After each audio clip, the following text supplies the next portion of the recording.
আসসালামু আলাইকুম প্রিয় দেশবাসী। আহ কেউই ভালো নাই। এই অবস্থাতে কারোর ভালো থাকার সুযোগ নাই। এই যে দেশের যে অবস্থাটা চলতেছে, প্রতিটা দিন শত শত মানুষ মারা যাচ্ছে, এটা কিন্তু কারোর কাম্য না। দেশের যে সম্পদ নষ্ট হচ্ছে, এগুলো কিন্তু কারোর কাম্য না। কারণ আমাদের দেশ এমনিতে উন্নয়নশীল দেশ। কত অর্থ ব্যয় করে, কত সময় ব্যয় করে এক একটা স্থাপনাগুলো তৈরি করা হয়, দেশের মানুষের টাকায় তৈরি হয়। এবং সেই জিনিস যদি মানুষই ভেঙে ফেলে, নষ্ট করে ফেলে, এটা কিন্তু দেশেরই আসলে অমঙ্গল।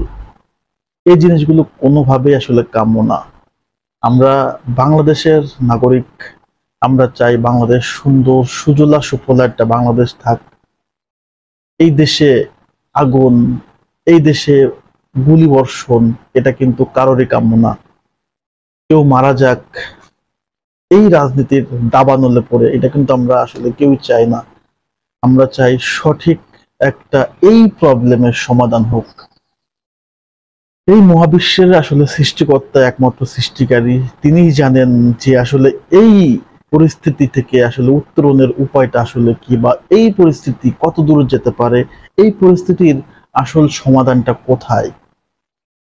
তিনি ছাড়া আমার মনে হয় না আসলে কারোর পক্ষে কোনো কিছুই সলিউশন করা পসিবল।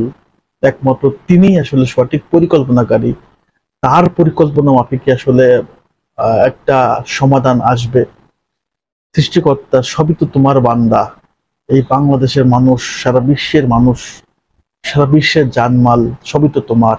তোমার হেফাজত, তোমার দায়িত্ব, তোমারই সৃষ্টি সবকিছু।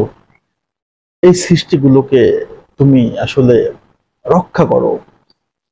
তুমি আর কোনোভাবে বাংলাদেশের যে পরিস্থিতি তৈরি হচ্ছে দিনকে দিন, এটা কোনোভাবে আসলে আগাইলে বাংলাদেশের জন্য ভালো হবে না। তুমি এমন একটা সলিউশন করে দাও সৃষ্টিকর্তা, যেটা আমাদের জন্য, দেশের জন্য, সকলের জন্য মঙ্গল। আমি জানি না, আমি এজ এ নিরপেক্ষ একজন নাগরিক হিসেবে আমি চাই যেন যে কোনো পরিস্থিতি খুব দ্রুত সুন্দরভাবে সমাধান হয়ে যাক, যেটা আমাদের জন্য ভালো হবে। একটা মানুষের জীবনের মূল্য কতটা, সেটা হয়তো বা 8-10 জন না বললেও যার ফ্যামিলির মানুষটা হারায় তারা বুঝে। শুধু একটা মানুষই মারা যায় না, পুরো ফ্যামিলিটাই শেষ হয়ে যায়। আর সে যদি হয় সেই ফ্যামিলির একমাত্র কর্মক্ষম ব্যক্তি, তাহলে চিন্তা করেন যে এইভাবে যে চলতে থাকে আমাদের দেশটা কোথায় যাবে। তো আমি চাই যে কোনো একটা সলিউশন দেশে হোক, এবং সঠিকভাবে একটা সমাধান হোক। বাংলাদেশের মানুষ আগের মতো স্বাভাবিকভাবে চলাফেরা করতে পারে, বাংলাদেশের মানুষ সুন্দরভাবে জীবনযাপন করতে পারে, এটা হচ্ছে প্রত্যাশা।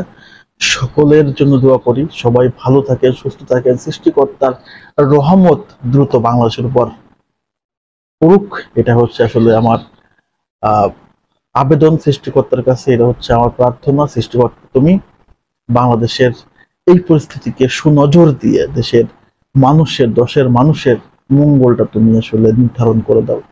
আল্লাহ হাফেজ।